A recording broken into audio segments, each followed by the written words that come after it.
Bienvenue à toi qui veux créer un monde meilleur. Juste en prenant un temps, ici et maintenant, tu fais déjà partie de la solution. Merci de ton écoute et de ton désir d'apprendre. C'est maintenant le temps d'être pleinement présent. Inspire-toi de nos invités qui sont déjà en marche et trouve ton prochain pas vers un monde meilleur.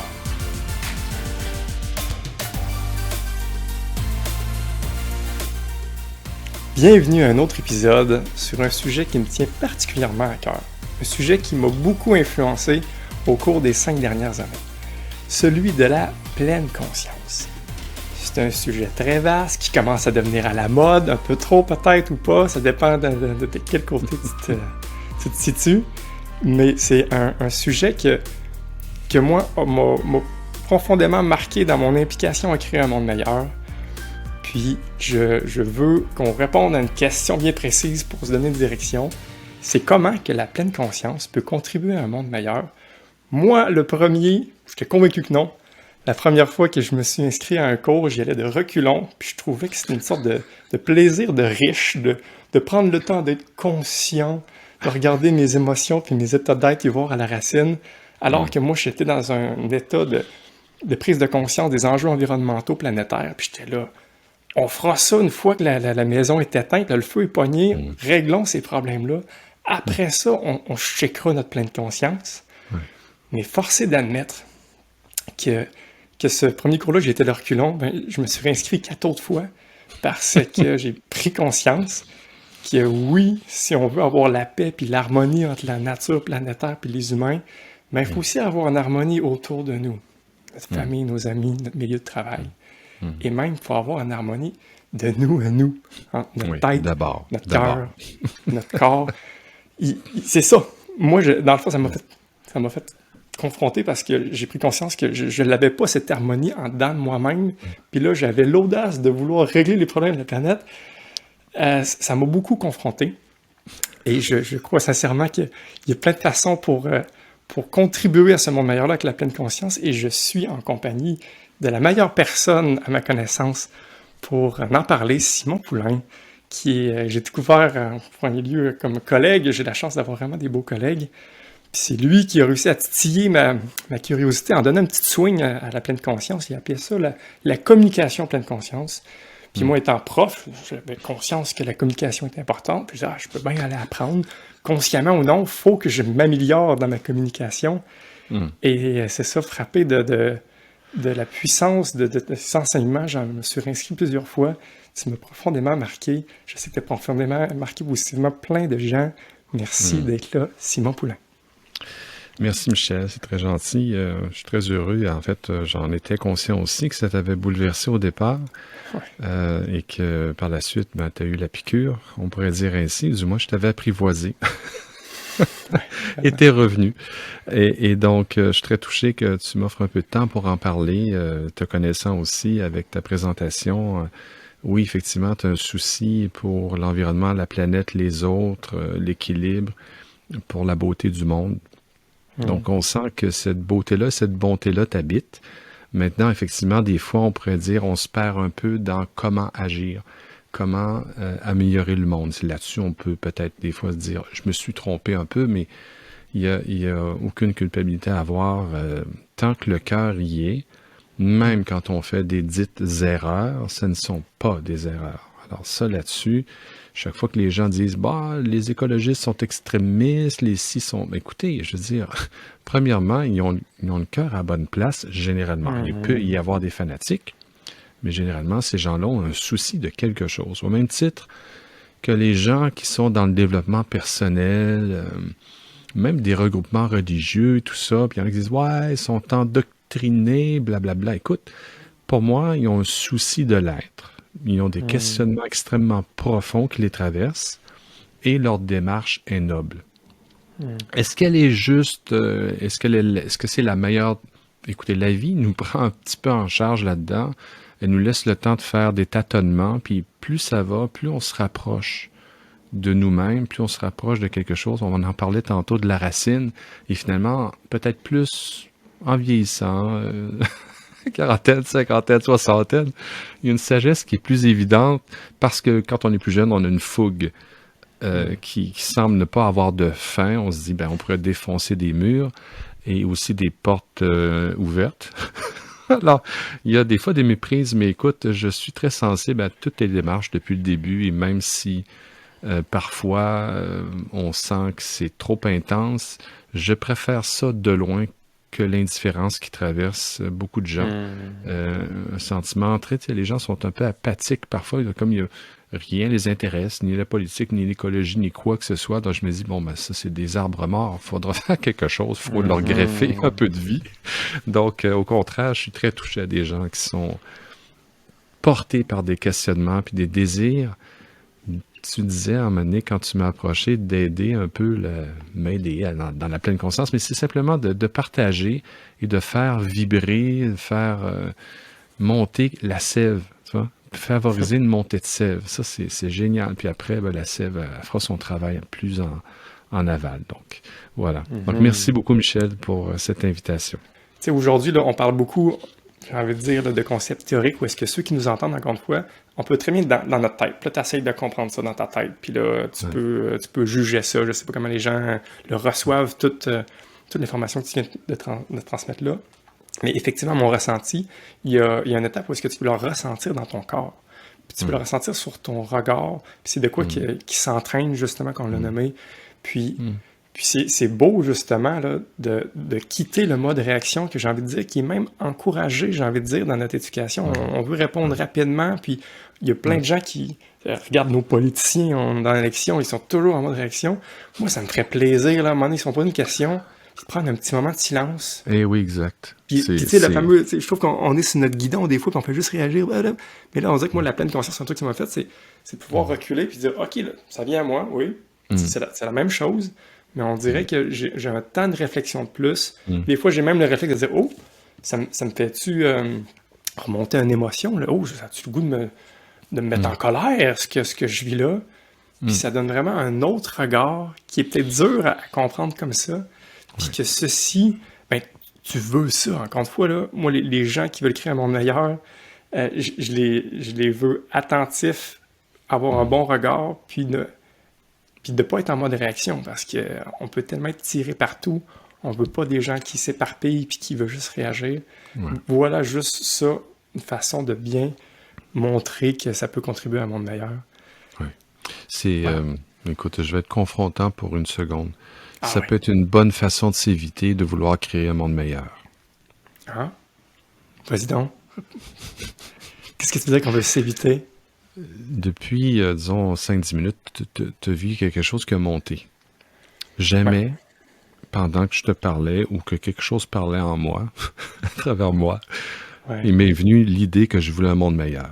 Tu vois? Mais en même temps, je comprends très bien l'idée de, ben, écoutez, on va prendre soin de l'environnement comme je prends soin de l'environnement de ma fille, je vois son éducation, c'est normal. Mais simplement pour vraiment voir la différence, c'est quoi être en pleine conscience et s'appuyer sur la conscience qui est toujours neuve, fraîche, naissante, c'est que justement, tu n'as pas un a priori de volonté, tu as un a priori de présence. Et quand tu es dans la présence, ce qui est le contraire d'effectivement ce que tu as dit tantôt avec les débats des chefs, les autres ils apprennent leur ligne. Faut que je place telle ligne, faut que je place tel chiffre, faut que je fasse mal, faut que je surprenne l'autre, faut que je le ridiculise. Et s'il dit tel mot, je rebondis dessus, tu vois. C'est tout le contraire de la pleine conscience. C'est pour ça que je suis plus capable d'écouter ça. C'est que effectivement, ce que tu dis, ce serait très beau d'avoir un chef qui, à un moment donné, fasse comme, ben, c'est sûr que présenter comme ça, vous savez, ça, j'ai envie de dire que finalement, on n'est plus tout à fait d'accord avec cette politique-là. Tu sais, qui se remettra en question, toi. C'est ça qui serait la beauté de l'intelligence en action, de voir quelqu'un qui est tout à coup traversé ou illuminé, traversé par un petit éclair de génie, et surtout de découvrir que peut-être ce qui avait été élaboré avant est con. Mais tu vois, l'ego est trop fort. Quand on est en campagne électorale, les égos sont très puissants. Et plus il est puissant, moins la conscience a de place. Un ego est fondamentalement réactif, bâti sur les stratégies de survie du corps physique. Ça, c'est l'ego dysfonctionnel que tout le monde connaît. Quand je rentre dans mon trip d'ego, réactif, pulsionnel, pourquoi on est si tendu au niveau de l'ego? Mais c'est parce qu'il a exactement les mêmes principes de survie que le corps physique. Il se défend, il attaque, il veut dominer, il veut pas être dominé. Mais regarde les chefs qui se parlent. Une guerre de coq, une bataille de coq. Donc, je reviens, je ne sais pas si je devrais creuser plus tout de suite, mais pour revenir à cette idée d'aider le monde, parce que j'étais un petit peu challengé là-dessus, la qualité de présence, tu as vu, on le fait beaucoup en même le module 3 où on parle de vivre dans l'instant. Ça implique quoi de vivre dans l'instant? Ça, c'est une dimension, c'est très à la mode, l'expression vivre dans l'instant, saisir le jour, carpe diem, mais on saisit quoi là-dedans? Tu vois, c'est fou de penser que à un moment donné, pour moi, tu devrais pas savoir ce que tu vas saisir. Tu vas plutôt cueillir ce qui va émerger. C'est très, très différent dans l'instant. Et là, l'idée du silence que tu as souligné, qui, pour moi, est cruciale, et je vais te donner une anecdote. Ça m'est venu tout à l'heure, alors que moi-même, j'entrais dans le silence avant notre rencontre. David, un jour, je l'avais invité à Saint-Georges pour une conférence. Je pense que c'était la 2e conférence à Saint-Georges. C'était en 2002, une affaire comme ça. Et à un moment donné, il y a plein de monde, ça brassait, tout le monde lui parlait, puis il dit, je vais aller me préparer. Je dis, ouais, qu'est-ce que tu fais pour te préparer? Il dit, j'entre dans le silence. Là, dans ma tête, ça fait comme, oui, on va te poser plein de questions, prépare-toi. Non, il dit, je vais rentrer dans le silence. Et là, ça a été comme une révélation. Ah, OK. Donc, son principe d'intelligence ne vient pas de son mental. Il vient d'ailleurs. Ça, tu dis ça, des gens ils vont dire, ben là, dans le silence. Parce qu'ils voient le silence comme l'opposé du bruit. Il y a du bruit, il y a des sons, il y a le silence. Non, c'est pas ça, c'est pas du silence de pleine conscience. Ça, c'est absence de bruit. Moi, je te parle, c'est une qualité de silence au niveau mental où il n'y a pas rien qui pulse, comme dans les principes en pleine conscience que j'avais élaborés, qui sont vus comme le monde, être capable d'observer sans juger, sans commenter, dans une neutralité bienveillante, établie dans sa dignité intérieure. Tu vois, cette qualité de présence à soi dans le silence va te faire entendre autre chose que ton hamster. Parce que généralement, les gens, s'ils arrêtent de parler, ils continuent à penser. Tu fais une entrevue, OK, je prépare ma réponse avant même que tu aies fini ta question. Puis là, tu vois, on est dans une espèce d'échange qui, c'est trop mental. Alors que la vie, c'est pas ça. La vie émerge à chaque instant, comme je disais tantôt, tout émerge du silence en réalité. C'est pas parce qu'on parle qu'on a quelque chose à dire. C'est parce que si on est vraiment, je parle en pleine conscience, c'est parce que du silence émerge quelque chose qui doit se dire. Ça, c'est la beauté. Et ça, tu vois, c'est un esprit d'enfance. C'est comme, ah ouais, t'as tout le temps les yeux de main, c'est comme, je sais pas ce qui pourrait arriver. Même s'il y a tout le temps un arrière-plan, on dirait de connu, non. C'est comme l'arbre, chaque année, il pousse un peu plus. Il a l'air du même arbre, oui, mais il est plus grand, il est plus gros, les branches sont rendues là. Il est neuf, lui. Toi, tu le vois peut-être dans ton image, l'arbre de l'année passée, comme on peut voir les gens autour de nous. Ah, le Michel que je connais depuis 10 ans. Oui, mais dans l'instant, ce Michel-là, qui est-il? Et si je suis capable de capter et de cueillir sa qualité de présence, elle va révéler ma qualité de présence. Et là, il y a un dialogue, non pas de sourds, mais il y a un dialogue d'enfants qui sont en train de s'émerveiller, d'être dans l'instant, en train de danser sur quelque chose. Tu te dis, mais c'est quoi? C'est la beauté. C'est la beauté de l'instant, c'est la beauté de toi et moi. On fait une danse. C'est pas moi qui parle, c'est pas toi, c'est une danse à deux. Et là, et ça, je sais bien, c'est pas fréquent, là. On n'a pas ça souvent, ces discussions-là. Mais pour moi, la plus belle image qui m'est apparue, c'était celle de la musique. J'ai connu des musiciens, dont mon ami Jean-Pierre, qui sont capables d'improviser au jazz. Tu sais, de dire, on part en mi, OK, voici le rythme. Ils partent, puis c'est la qualité d'écoute dans l'instant en eux, la mélodie qui monte, en écoutant les autres, ça se met à danser entre les musiciens. Puis ils se regardent, puis ils savent qu'ils sont ensemble. Il n'y a personne qui est en avant-plan de façon où je prouve quelque chose. C'est de temps en temps, hop, c'est mon solo, mais les autres me supportent. Hop, c'est ton solo, je te supporte. Et il y a une écoute, puis Jean-Pierre me le contait, il dit, Manet, tu le sens, il y a quelque chose qui lève. Il y a quelque chose qui lève, puis tout le monde dans la salle va dire, tu sais, il se passe de quoi sur scène? Il se passe de quoi? C'est génial. Parce que c'est pas ce qu'on a déjà entendu, on n'a jamais entendu ça. Puis c'est à soir que ça se passe. Je vois le lien, je pense, puis j'aime ça que tu me confrontes, Simon, je ne te pas encore pour le faire. Ou est-ce que, j'avoue que c'est peut-être une forme de bruit, quand j'amenais le fait que ça peut créer un monde meilleur, ou est-ce que je n'étais pas dans l'instant présent en disant que ceci peut créer à ça. Puis je vois encore une fois toute la richesse et le cadeau du moment présent, mais j'ai envie, à mon tour, d'être confrontant. Vas-y. Ou est-ce que, tu sais, je suis un amateur, je trouve que tout le monde devrait développer j'ai envie de dire, la compétence ou l'art d'être dans le moment présent pour créer ces moments uniques-là qu'on peut voir dans la musique. Mais je suis aussi d'avis que notre mental est un cadeau fascinant. Oui. Que consciemment, de se projeter dans le futur, de se dire « Hey, moi, je vais me donner cette intention-là, je vais me donner cet objectif-là de créer un monde meilleur », de le faire consciemment, de dire « Hey, c'est mon étoile du Nord. » Puis une fois que c'est là, ben oui, je me ramène dans le présent, mais je le regarde en tête. Ou est-ce que dis-moi, j'avais l'impression d'être dans le moment présent avec toi, mais je trouvais ça le fun de consciemment qu'on peut dire « Hey, est-ce que ceci m'aide à m'approcher de ça? » Je suis conscient que je suis dans mon mental, mais je le fais dans une bonne intention. Est-ce que ça est un piège de mon ego qui essaie encore une fois, de me donner une sorte de signification, d'importance ou de rôle, alors que je devrais justement peut-être plutôt que dans le moment présent, tout ce qui monte spontanément, mais en même temps, on dirait que moi, c'est le côté qui me challenge, mais rendu là, on va tout être des chèvres à être dans le présent puis à brouter, tu sais. Est-ce que c'est ça qu'on veut ou on veut utiliser une sorte d'équilibre juste milieu dans notre mental? Bon, écoute, la question pour faire simple, parce qu'on n'a pas beaucoup de temps pour développer, c'est que oui, tout le monde, même moi, je me mets des objectifs. OK? Maintenant, l'objectif est là parce qu'on est humain, puis on travaille avec le temps, puis il y a une évolution, puis bon, on ne peut pas ne pas le faire. Je disais pour ma fille, pour tes enfants, même chose. Bon, elle va aller à l'école, on projette ci, qu'est-ce qu'on fait? Il faut bien vivre. Il faut tenir compte du réel à un certain niveau qui est carrément terre à terre. Bon. Maintenant, je te dirais, est-ce que chaque jour, ce projet-là, cet objectif-là que tu te donnes est réactualisé? Et dans chaque journée, je te dirais, est-ce qu'à chaque heure, tu as réactualisé ton rêve? Ta projection, si on peut l'appeler projection. C'est pas interdit de rêver, au contraire, tout le monde rêve. Maintenant, est-ce que c'est actualisé ou c'est une crispation mentale de « je veux tellement me donner une raison de vivre, je vais la pointer, je vais dire, regarde, ça va être ça, c'est ça qui va me donner le goût de vivre.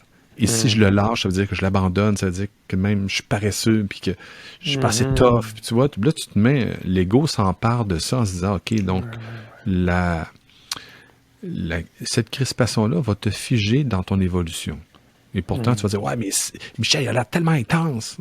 Oui, mais justement, la beauté du monde, j'ai déjà vu un enfant qui est crispé, à part des fois, il fait la crise du bacon, ça c'est drôle, mais je veux dire, généralement, un enfant, il est léger, tout est en train de... Même les jeux, on passe d'un jeu à l'autre. Eux autres, ce qui compte, leur futur, c'est est-ce qu'il y a de l'espace pour que je puisse apparaître, naître, grandir? Peu importe l'espace. Donnez-moi un peu d'espace. Donc, donne-toi de l'espace. Si tu as un projet comme, au point de vue écologique, et ça que tu as fait, d'ailleurs, des très, très beaux projets. Maintenant, ce n'est jamais une finalité. Et de toute façon, ton but... du point de vue existentiel, puis là, on va changer un peu de plateau. On va monter de marche.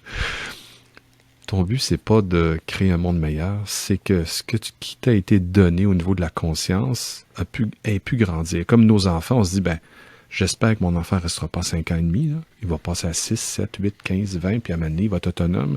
Oui, on va se revoir, puis à un moment donné, je vais admirer cet être. Puis j'espère que mon enfant va aller plus loin que moi.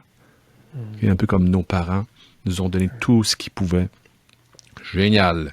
Je prends ça, je fais comme, moi, je vais aller plus loin, pas dans le sens, moi, je vais changer le monde plus. Non. Moi, je vais désengager tout ce qui est ancrage négatif, conditionnement, endoctrinement, crispation anxieuse, peur de l'avenir, tout ça, je le fais exploser, je fais grandir cette beauté intérieure qui, elle, va construire un monde meilleur.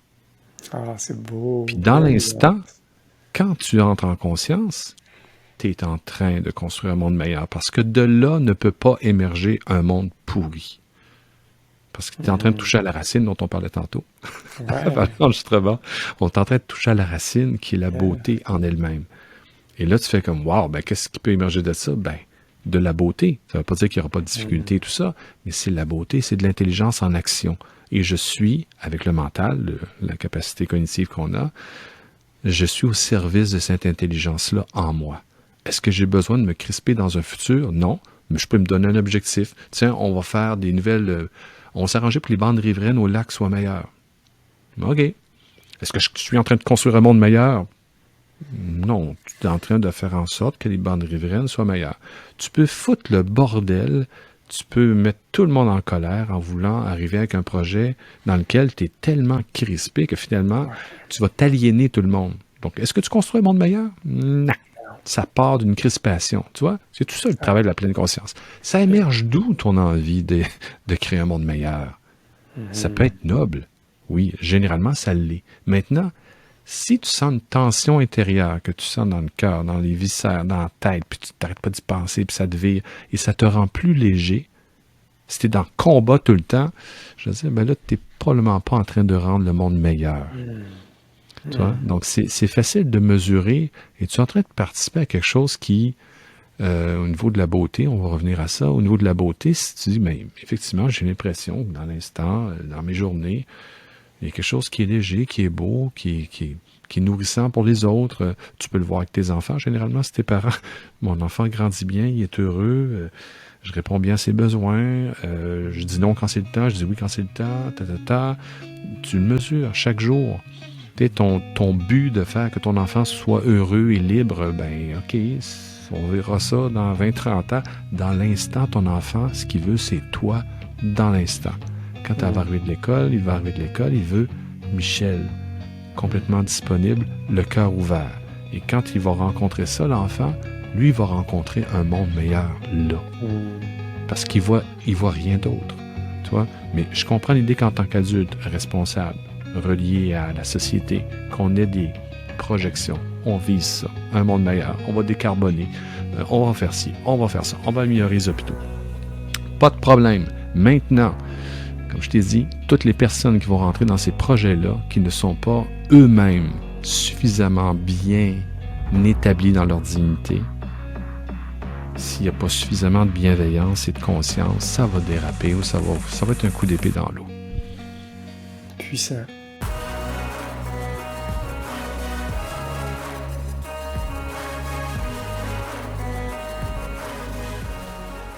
T'as déjà un pas de fait, celui de t'inspirer. La prochaine étape, c'est de transformer ça en action. À ta façon, tu peux créer un monde meilleur en toi et autour de toi. Et maintenant, pour passer à un autre niveau, rejoins une belle gang de crinqués puis découvre InspireX niveau 2.